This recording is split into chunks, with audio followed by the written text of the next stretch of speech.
she was at work. And I was like, oh, I think I might be pregnant, I'm late. I was like, I'm never normal. And she just like kind of went into serious mum mode, like, grab me a pregnancy test off this shelf, and when I paid for it, it's like, go home, do that, let me know.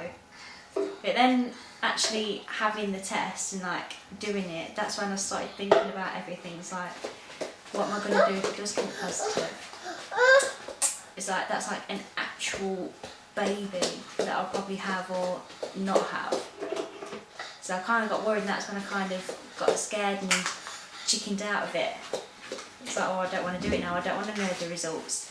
And it's not one of them things you can put off, because if you are, you're just going to get bigger and bigger and bigger, and it's like, it's a baby, it's not going to go away. One baby called Lisa. I got pregnant when I was 16, not when I was 17. I was 16 so then I had him. Yeah, I had him when I was 17. I was 16, then I had a miscarriage, and then I got pregnant when I was 17 and had my daughter, and then I got pregnant when I was 18 and had another daughter. 16. I had him when I was 15, but I was pregnant at 14. I got pregnant when I was 17. I was with my daughter's dad for a year, but we split up when I found out I was pregnant. When I told him, he wanted me to get rid of her, but I decided to keep her. Then we got back together and tried to make things work, but I split up with him when she was 3 months old. I was with Lil's dad since he's been 15. And I got pregnant when I was 16. I had my first son when I was, well, I got pregnant when I was 17, I had him when I was 18. I've been trying for over a year to get pregnant with him. When Chad was 2 months old, I got pregnant again with Brogan. And then now I've got my car. I'm 5 months pregnant and I'm 19. Suffering Young People's Project, it started 17, 18 years ago now. Received some external funding from the local neighbourhood management and from the Community Foundation 3 years ago now to set up a safe sex drop-in clinic, if you like. It's very successful. We're funded by the Leicester Safe Sex Partnership in kind, because they'll give us all of our contraception and pregnancy testing kits. And the beauty of it is, because we're at the resource centre, there's so many different agencies work from the resource centre, then young people could be coming in for anything. So it's not the big stigmatised sexual health drop-in clinic that sort of puts a lot of young people off. Obviously all the male staff are trained up on condom distribution and chlamydia screening, and all the female staff are also trained up on pregnancy testing. So, you know, we can come in, people can come in and talk to us about anything. As an aside, we make sure that, you know, they're sort of looked after on that. Everything's confidential, but everything's monitored, so, you know, we'll tell young people before we engage with them that we need to take contact details from them. Not that we're going to do anything with those contact details unless we feel that, you know, they're putting themselves or anybody else at risk. I didn't even know if the dad wanted a baby or not, but he had no choice. Because I wanted one. Never did anything with Lil's dad, never. He knew, obviously we weren't using anything, and he knew I wasn't on anything, so he knew it could happen. But I don't think he knew that I wanted one. I just think he expected it not to happen. Yeah, because, like, just say if you're drunk or something, you don't think to put a condom and you think, oh yeah, I'm just getting it to die. Joan decided she wanted a baby, so she came off the pill and the likes and ended up getting pregnant with her first child. It was a bit of a shock to the system, don't get me wrong, but good news. It was an accident. It was like, we didn't use it, I ain't gonna lie, we didn't, but I didn't think I could have kids. The hardest bit really was actually taking in that she was pregnant, because we didn't think it would happen with that syndrome. You don't think it's going to happen to you. And then to me. the worst bit was telling her dad. Oh yeah. That was that was the biggest thing. I didn't want you to tell him. I was like, don't tell him. So how can I not tell him? And he just went ballistic. Because she's his thing, right? You know, she's his little girl. So, and he didn't take it very well at all for months and months. Neither of us did, if I'm honest. But you were a bit more Yeah, we lenient thought- than what he was. We thought, not in case it doesn't happen to her, it won't happen to us. It was more of a case of that we'd hoped and we'd brought the girls up better, if you know what I mean. And yes, we were disappointed in her. My mum just said that she was more disappointed than angry, but she was dead supportive through my pregnancy and when I first had him. And then we had a bit of a fallout and she ended up kicking me out in the end. Yeah, my mum was alright about it, but my dad didn't talk to me. And I don't think he accepted it till after I'd had her. He didn't say no. Because she knew, she must have known it was going to happen one day or another. But she said I just got a thing get pregnant when I was at school. My mum weren't bothered because she was pregnant at the same time as me. It got me closer to my mum. I hated my mum until I got pregnant. The main thing about it was just telling our parents because I felt comfortable with it and I liked it. My mum cried, and then she rang my dad. My mum weren't too bad. She was like, she kind of knew because I kept saying I didn't feel well in the mornings. But my dad, he was more in shock because I'm his youngest. I'm his little girl. And I think he would kind of, because I was scared to tell him in case he kicked me out, you know, in case he just put a barrier up and didn't want to speak to me, but he took it really well and he was alright with it. I was doing a first diploma in media. It was going quite well actually, because once I spoke to my parents, my partner decided that I was actually going to keep the baby. When I sat down and had a meeting with my tutor, and I told him, and I was actually quite surprised. I was more scared about telling him than I was my mum and dad, because I didn't want to say, right, that's it then. You're going to have a baby, so you can't do your coursework obviously, so you're going to have to go and come back another time. But it was really supportive actually. Like when you're in school and stuff like that, like I smoked through my pregnancy, and when I stood there on the fag, I remember a teacher telling me saying it's bad enough being pregnant at your age, but letting alone smoking and being pregnant, and it was kind of really hard to take that off of like a teacher, let alone another pupil. So it was really hard, but at the same time, you've just got to kind of grin and bear it. I had morning sickness for the first, I think starting from 6 weeks I was, until I was 3 months. And it was horrible every day. I hated it. But after that, I get it every now and then, but not all the time. It's probably once a month or a couple of times a month I get it now. It wasn't too bad, I just had to take it a bit easier and rest and whatnot, because my legs used to swell up. Because it was all full of fluid, I couldn't walk around because it'd be really painful. They'd swell up and get really hard and go really red and sore and whatnot. So it gave me an excuse to have a long bubble bath. Is that I need to relax. Still don't feel now, even though I'm 5 months, still don't feel like I've got nothing in there. It just feels like I put on about 10 stone. I didn't You really made get it to me straight, didn't you? I did, didn't You're I? like, it I is did. going to hurt you. You will probably scream and cry. You will need the painkillers. So just go ahead and take them. Yeah, I thought with her only being 16, I wasn't going to lie to her. That's pain you'll ever feel in your life. The contractions, that's the worst bit about it. Working for Teleport Women's Centre now for 7 years, and my current role is service manager to children and young people. So I'm primarily responsible for children from 12 weeks right up until about 19. I got involved with Turning Point 7 years ago, primarily as a service user, because I myself was a young mum and got involved in the Teenage Pregnancy Project. I was trained up to be a volunteer and work in schools talking about realities of teenage parenting and what it's really like to be a young mum, and we delivered sessions around contraception as well. So we do a lot of work with teenage mums, pregnant mums, and more recently also with young women that perhaps fall into the category where they're at risk of becoming a young mum. Not that we're anti-teenage pregnancy project in any way, shape or form, but we just want to let them know about the impact of becoming a teenage mum and what it's really like. You know, yeah, you've got this beautiful baby at the end, but everything financially, you know, and also emotionally, what comes attached to being a mum. And then apart from that, we also support teenage mums that already have children, you know, talking about their aspirations. It changes everything. Work, family, you've got to look for your own place. Yeah, I loved it. I think the first few days were hard though, because I was just so tired and still sore from giving birth. The only thing that got to me was the night feeds, because I love my sleep. I love being in my bed. I need my 8 hours and then a bit more. It's because having disturbed sleep, having to get up, you're still tired, you're sitting there feeding the baby, then try and get it back to sleep again.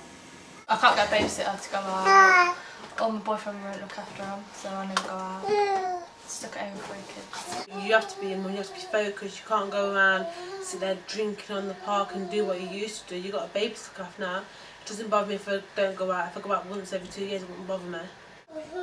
Couldn't be out all the time. So before we had her, I was out all the time. No, can't really go out. She's at her dad's.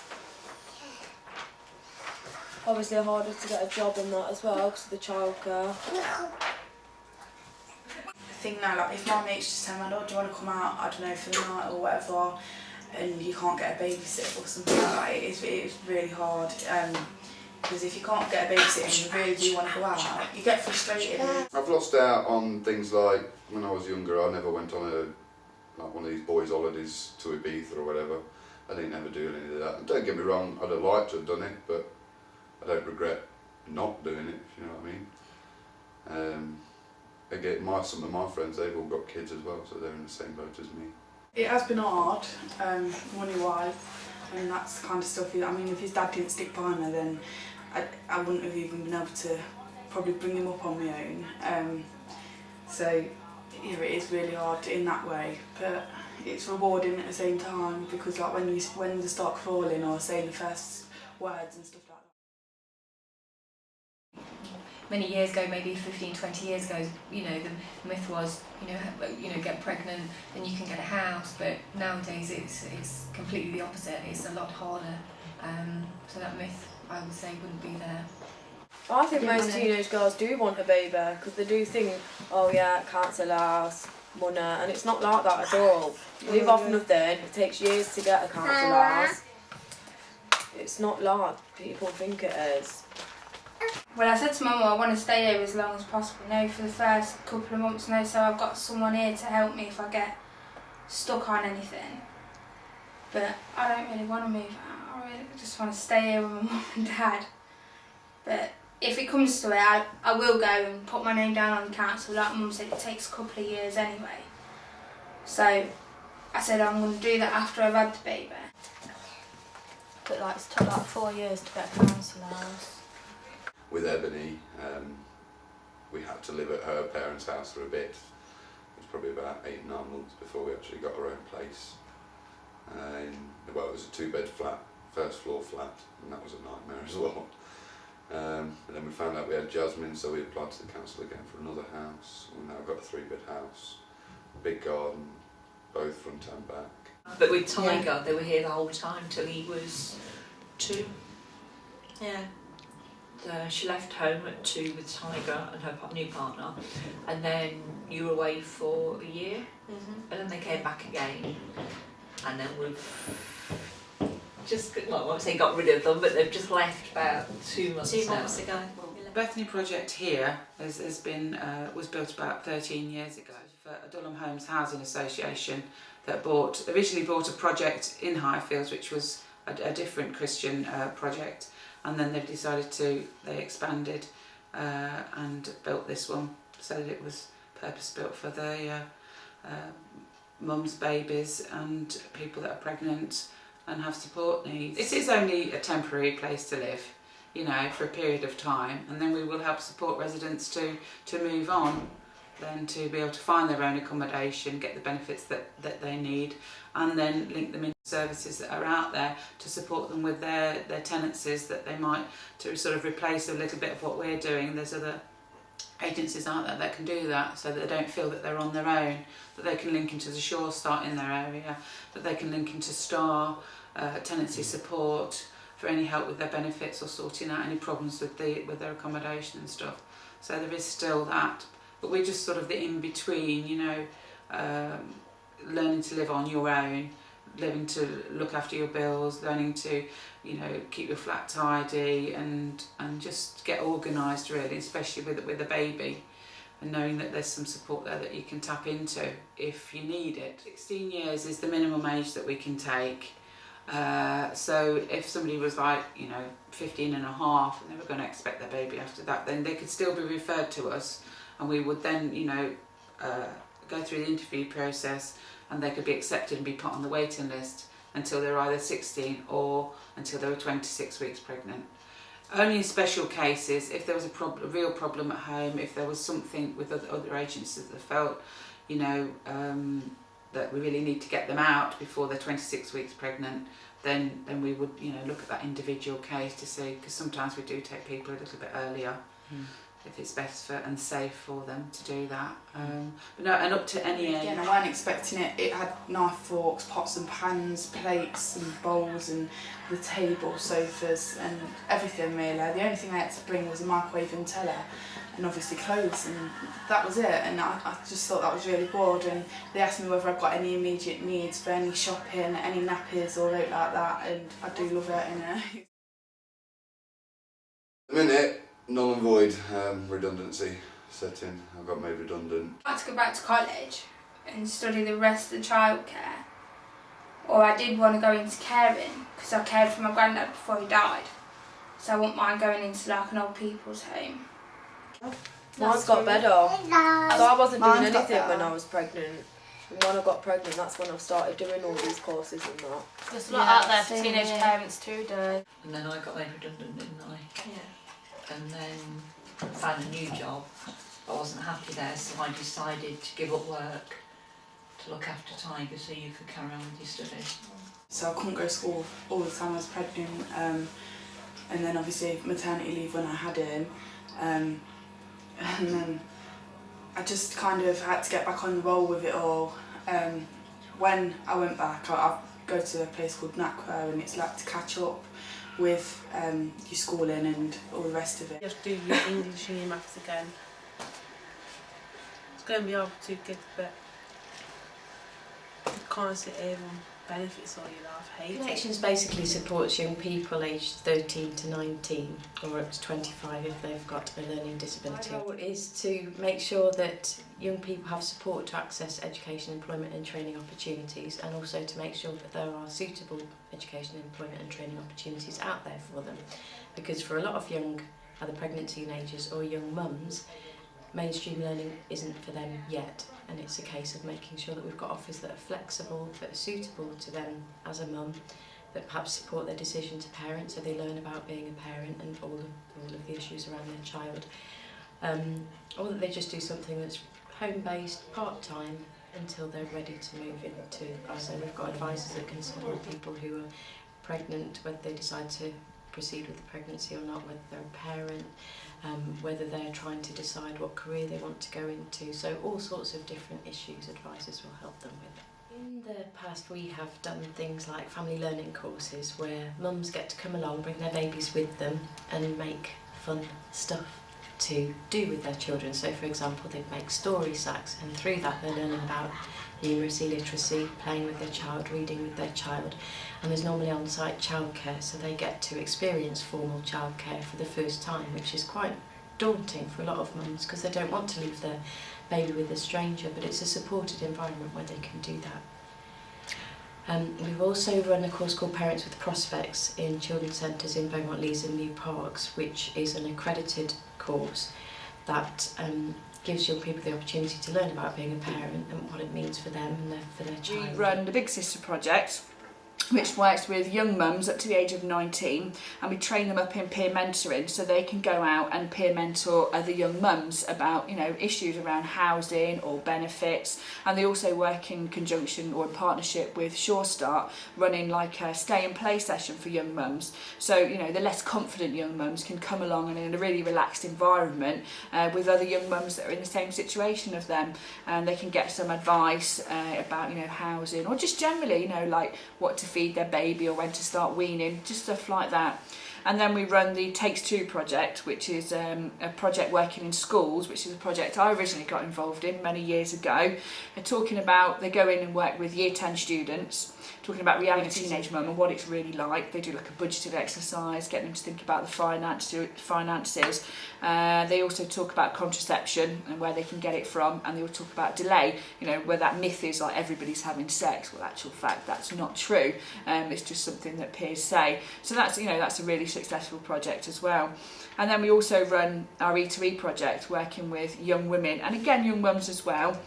They meet for 3 days a week, looking at self-esteem, confidence building, body image. They take part in a work placement and look at their basic skills like their English and maths as well. And we look all around, you know, independent living, how to cook on a budget. Yeah, that's they do it. loads of OCNs and courses for everyone to get involved in, enjoyable ones as well. You get a qualification. And it's not like at the end college, is of it? No, it's more fully like relaxed than college. I think it's good as well, like, to meet new people there, like all other teenage mums.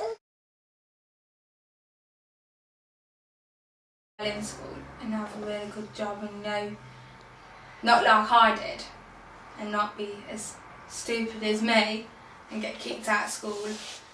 I wouldn't want her to get pregnant young like I did. But then you can only advise on, but you can't tell them to get rid of it if she did. Well, hopefully get a good education, go to university, get the grades and that they need to, and do a career or whatever they want to, what they're happy with. In work, earning a fair amount of money, being able to provide for my partner and my kids anything they want pretty much. I always remember when I was in school, I did have everything I ever needed, but I was never spoiled.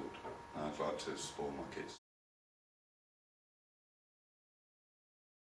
Hopefully, in 10 years, I'm hoping I'm going to have a career, not just a job that pays the bills. I want to do something that I actually enjoy and actually love, and hopefully I'll be in the middle of that and successful. Nice house, yeah, a good job. I don't want to be with anyone at this precise moment, but later on in life I might do, and I might have settled down by then and I've had another kid. I want to go to uni, I want to be a midwife. In a hairdressing course at the minute, and I want to get money there, like I say, to support him as well as his dad, so I don't have to rely on his dad all the time really. I want to be a midwife or a social worker. I'm doing a MVQ level 2 in youth work at the minute. To go to uni. I want to be a neonatal nurse. Well, I'm doing an MBQ in youth work at the minute. I'm going to do an MBQ 3 and then go to uni and do something to do with youth work. Happy. That's the main thing. Happiness is my goal. Family and your friends with the best will in the world will say things like, oh, you know, life will never be the same again, or, you know, you're not going to do what, you know, in a positive way, saying you've ruined your life. And it's about taking those messages away, because they live with you for the rest of your life, and actually you can do anything that you want. My party house when occasions come about, birthdays and Christmas, that's what it's all about. Watching the smile on my child's face, presents come out and the house fills with grace. Being at homes where the action is for me, Nintendo, Wii, Jerk, Chicken, Sky TV.